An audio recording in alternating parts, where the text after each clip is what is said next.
Welcome to the sixth tutorial, how to print selected values in a list. Okay.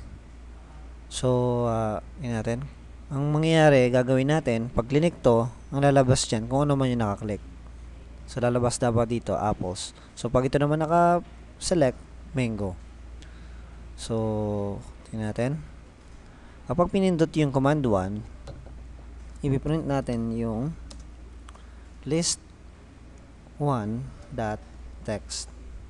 Okay, napakasimple lang. Okay, click natin to, with apples.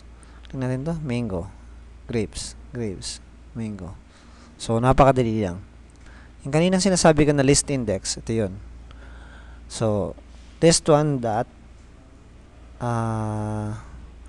list index. Okay?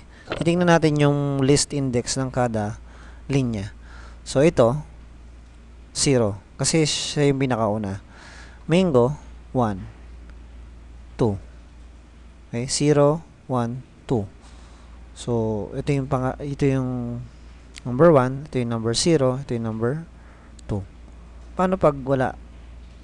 Pag wala siyang nakalagay dito. So, burahin muna natin to. Ano kaya yung index niya? Negative 1. So, pag wala, negative 1. Pero pag nandyan sila lahat, so this is 0, this is 1, this is 2. Okay? 0, 1, 2.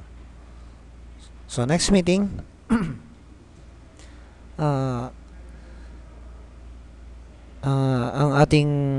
akin namang ituturo ay kung paano gumamit ng combo box. Okay. So, see you next meeting.